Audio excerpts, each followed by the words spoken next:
Okay, kids. I've rushed through them, and but we're going to open it up now. Oh, I do believe in stupid questions. There are stupid questions. Don't ask me. Because you will remember tonight forever if you ask me a fucking stupid question. Because I will rip you like you've never been ripped. So now, we'll open it up to Q&A. And now you know I went from 330 students to 13. But I know every one of you would have hung in there, wouldn't you? And then towards the end, the last quarter, there were so few students, I used to send 2 buses to the university to bring them to my home on the beach overlooking Catalina. We'd sit around and have drinks, or accuse them, allow them to drink. And not everyone was 21, and we sat there and we did the last quarter on the beach. Okay, questions, please. Yes, sir. I want to thank you for saving me yesterday when I asked you a question about working 100 hours. My question is, what are the habits of your mentees? You said the most successful kids out there all stand at the desk, walk on a treadmill. The preferred speed of the treadmill is 4 kilometers an hour. All work out at least 5 times a week. Eat right, and eat right means anything, but it doesn't mean big and it doesn't mean vegetarian. Eat right. And they drink very little. Even the kids, they drink very little. Because other than alcohol is a waste of calories, I mean, they drink very little. And they work 100 hours a week. Another question, yes, sir. With all your Can you speak up, please? With all your success, what's your next objective? Well, my next objective was 500 million as of about 3 weeks ago, but now 500 billion. So I'm in the process of reassessing that now because I've already reached it. By the way, that 500 billion is going to turn into 3, 4, 5, 8 trillion. I'm predicting at least 1,000 billionaires will be made in the next 3 years off of that project.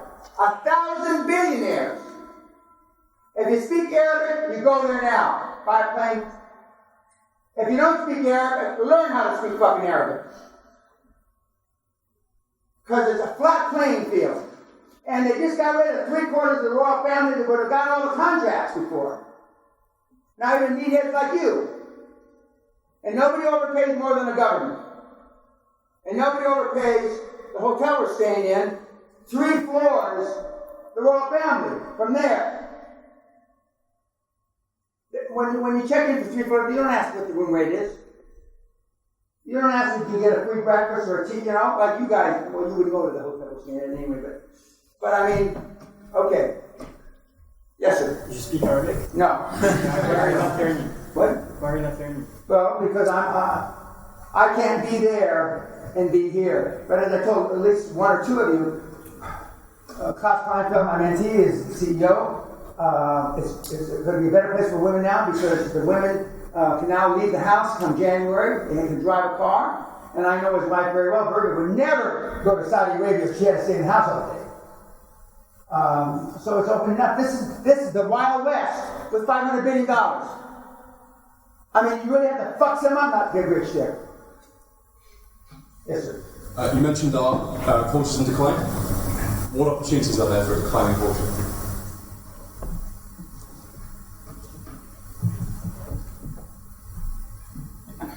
The ground, from chaos comes order. Everybody's going to be worried about losing a few pennies for their retirement money. In America, their 401ks. They won't be taking care of business. They're going to be selling businesses to raise cash. And vis-a-vis the model that we use, but by the way, it's the Andrew Carnegie model that he developed 140 years ago. I modeled that model. The reason nobody uses it anymore, because the big I banks don't like it because you can't charge enough fees. And we don't use equity, we only use debt. But I mean, I've been going around looking for distressed sellers in distressed industries. We've got 2 or 3 kids here, my mentees, that have done that successfully. The one that read that thing in healthcare, the guy sitting, sitting next to him on that side, oil and gas, still electronics, okay, IT. I mean, there's plenty, but you never looked. So, I mean, the worse it gets, the better it's going to be. If I had to write a scenario for QLA perfection, I couldn't have written it any better. And whatever Trump does, when Trump farts, everybody farts down the road. And so all the things he's doing, I don't agree with what he says, how he says it, but the shit works. And the reason the people like me know the shit works, that's why the markets are up so strong. And as long as low interest rates, the only thing that we could do to fuck this up is go to war with Russia. And what's he trying to do? He's trying to make friends with Putin. That's one of the 17 things I said would happen. Because he's not an idiot. He's a businessman who knows how to make fucking money. He doesn't care what you think. Oh, Putin's a butcher. Putin's a this. Putin, right? Blood thicker than water, money thicker than both. No question. Yes, sir. After wealth, what is next? Speak up. After wealth, what is next? For me, it's taking as many of you sorry asses across the goal line as I can before I'm dead. I'm living vicariously through your miserable lives. And I grossly underestimated how hard it would be to drag your kids across the goal line. There's several things I'd never do, and one of which is I'd never be a fucking high-performance coach. Never. I never own a castle that something breaks 3 times a day. I never own planes, which I don't anymore. I never own boats, which I don't anymore. There's certain things you only have to do once to know it's a fucking mistake. But I would get married to my lovely wife. That was a mistake. Other question? Yes, sir. Work smart or work hard? Work smart or work hard? Work smart or work hard? Well, since you're not smart, kid, just work hard. If you're not working 100 hours, you realize 100 hours is low. See, absence of evidence is not evidence of absence. Just because you've never met anybody like me in person doesn't mean they don't exist. And a lot of the big guys think I'm a weenie. I'm a weenie. Because they would rather go head to head with me out in like gladiators, like we used to. Yes, I'm one of the ones that ripped the ass out of the world in the 80s, and I'm proud of it. If I could get a badge, just like the one the Queen gave me, I'd wear it over here.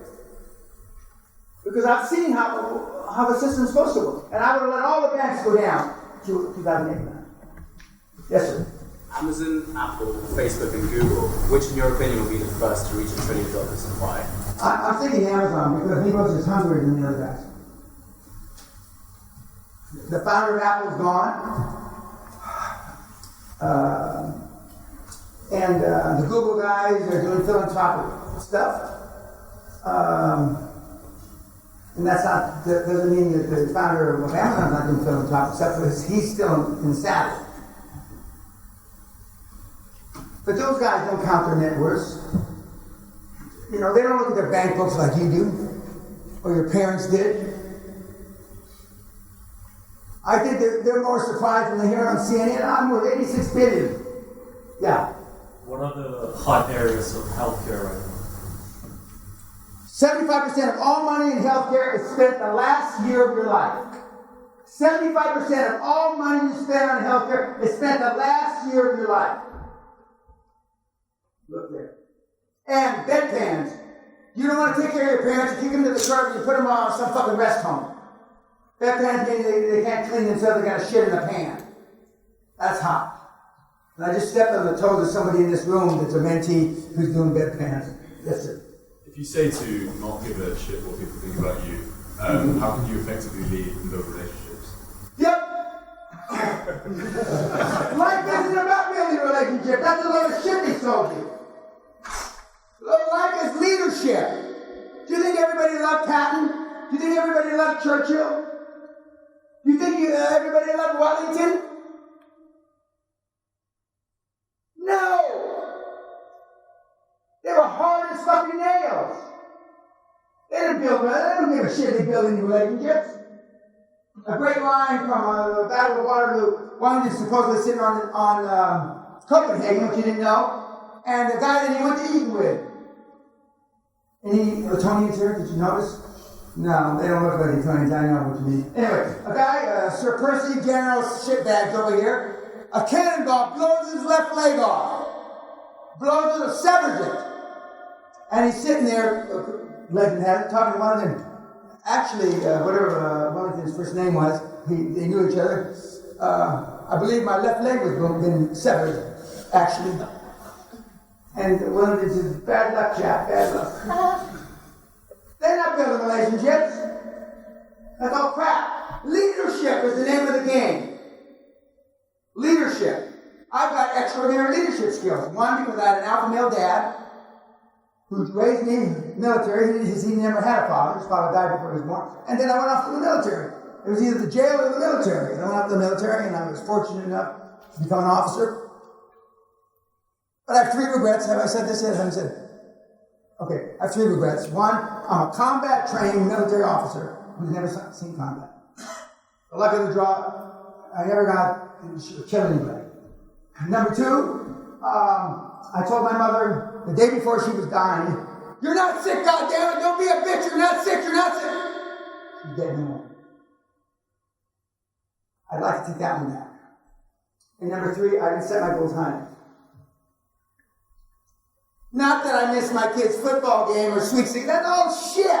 That's all Disneyland nursery rhymes. If I asked your parents, what are their regrets? It's the risk they didn't take. I should have aborted the little bastard. That's what I hear. Yes, that's what I hear. I should have aborted the little bastard. And when I say love doesn't get the fucking job done, I mean, I'm downplaying it right now. I can give a whole fucking week talk on it and give you 1,000 examples of your parents, your grandparents, your siblings saying, "I wish you would have died at birth and I would have been the first son." Just imagine that. This is the shit I hear. That kid with the lashes isn't a statistical anomaly. And I need to get a little high-rent word, use the words here. But if you want to know what a statistical anomaly is, ask my wife. She's a mathematician and a chartered accountant. But see, you pretend. Other question? Yes, sir. How do you select your mentees? How do I sack them? Often. Oh, how do I? Oh, I don't mentor anybody that doesn't come to the CASA seminar. If you don't come to the CASA seminar, then I'm not interested. Because I want you to go in depth. I want you to sell your car, not steal. I want you to sacrifice. I want you to have skin in the game. So I don't mentor anybody. And I have about 100 a year because I have 6 seminars, 20 a seminar, more or less. And so that's how I pick them. And I don't care if you're a man, woman, bisexual. I don't give a fuck what you are. I don't see color, I don't see gender. But if you come cross-dressed, I do draw the line some places. Because that disrupts the whole fucking seminar. We try to be that more liberal, but then that dog wouldn't hunt for me. Yeah. Yes, sir. Top 3 ways to increase your emotional bank account.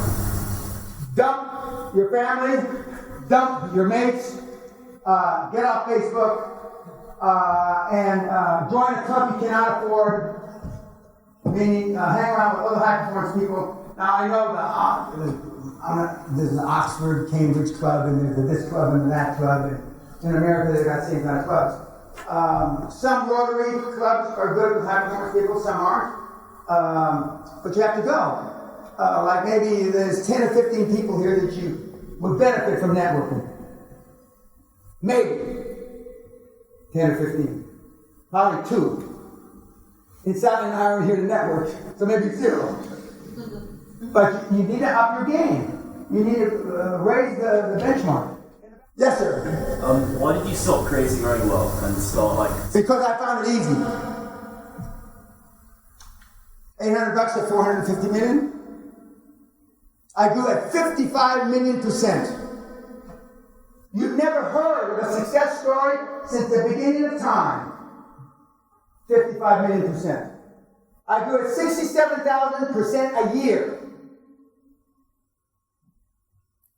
A couple of the big boys told me if you had been in IT, you would have been the first trillionaire on the planet, Danny. And I would have. Now they think I'm a weenie. Because I deal with weenies. See, doesn't that weenie snowflake should rub off on you now? I don't believe it has.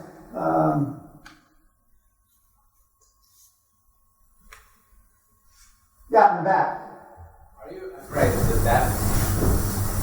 Afraid of death? No. I'll die when I do, when. There's a section on my site called Dan Does the Extreme, where I faced death 25, 30 times. Been run over by a charging buffalo. I've wrestled with lions. I've killed fucking big Kodiak bears with knives. I mean, when I want to die, I'll die. Yes, sir. You said you do something you're afraid of every day. What are you Afraid? I talked to one of you. I mean, that scares the shit out of me. Yes, ma'am. Shown a list of successful people where checking was one of them.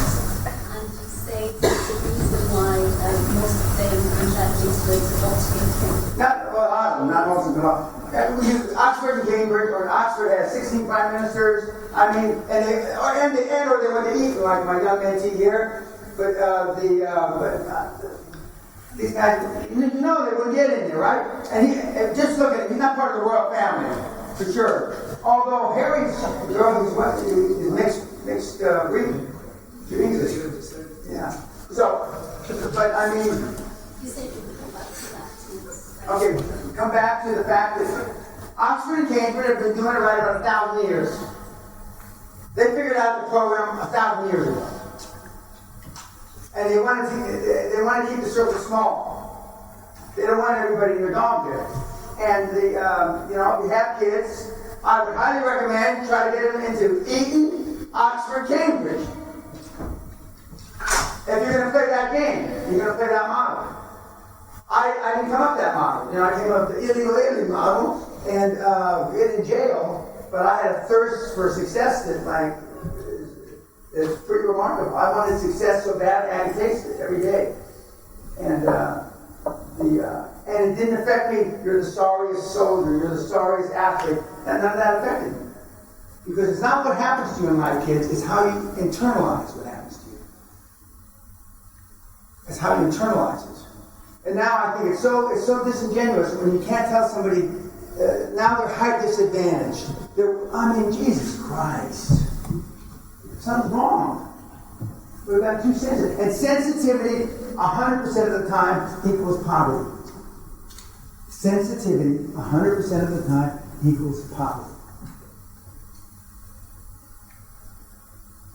And I'm sure your mother was loving and nurturing. Now, we've got kids that the parents weren't loving and nurturing. I'll give you the benefit of that. We have kids that the parents set them on fire. We have kids that were chained to a fucking radiator all their life like a dog. We have kids that the father used to make the two sons and the daughter fist fight until only one was standing. And then he knocked that one out. I mean, truth is stranger than fiction. I mean, I'm giving you the benefit of the doubt that your parents didn't do any of that shit to you. But some of the looks on their faces, I'm not so sure I should be given the benefit of that. Yes, sir? In terms of success, apart from money, how would you define success? No. Money is not the only thing in life, but it's the only thing you're going to keep track of. And people that ask me questions like that it's a hedge because I haven't made enough money, or I don't want to make the sacrifices to make enough money. The reason why there's not more people like me is because you won't work 180 to 120 hours a week. It's that simple. Because you're a weenie. Because you saw your dad be a weenie. One last example. When my dad retired from the Los Angeles Police Department after 28 years, he got a check. Because in those days, you could accumulate leave. He accumulated leave, days off, and all that stuff for 28 years. So they gave him a big check. Well, big for those days. Because he didn't take a day off. I never saw my dad take a day off. I.e., for 25 years, I worked every single day, from 1971 to 1996, without a day off. 1971 to 1996. And I did what I saw my dad do. I just think, you know, just take your father's worst trait, whatever it is, and that's you. He drank and beat your mother, so you don't drink, but you beat your girlfriend, or vice versa. He was a philanderer. And I can go down the line. If your parents did such a fucking good job, I mean, look at you. You're all damaged goods. Come on, please. You're damaged goods. But that doesn't mean it has to stay that way.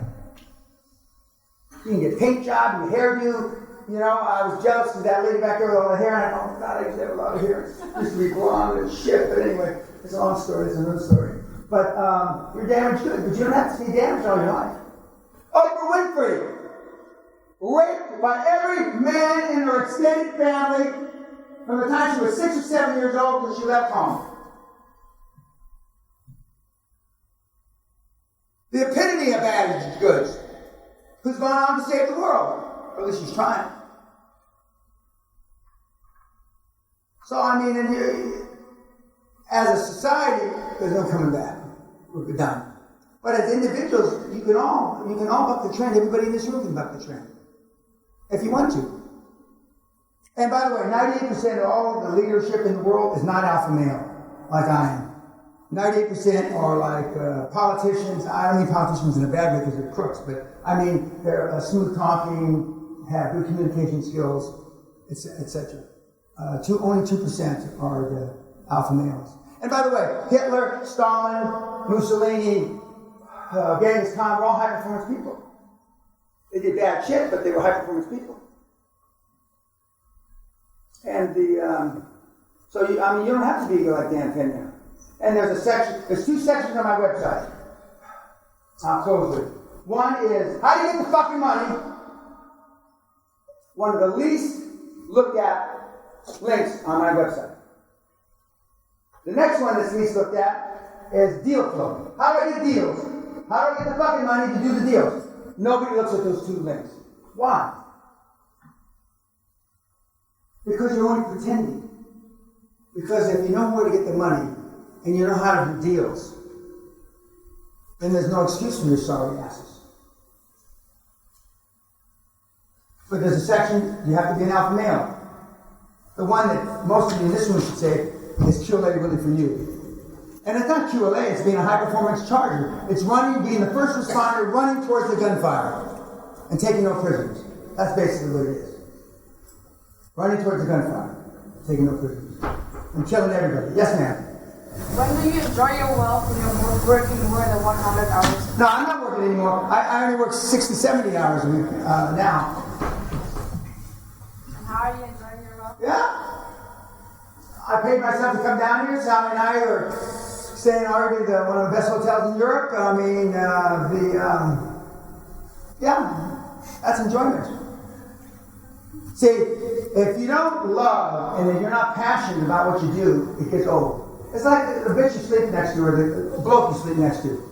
I mean, pretty soon, don't touch me! Well, believe me, if you don't love and have lust for what you're doing, it'll get old. You'll stop doing it. And then you'll blame Dan Pena, that old fuck we heard at this university. You'll blame QLA, and the plenty of detractors. And then we got the old git here. If anybody should have failed, it should have been him. Past it. He was said in his letter, and I took some of the more tender parts out. He was past it. But he decided that he wasn't past it. Irrespective of what everybody thought.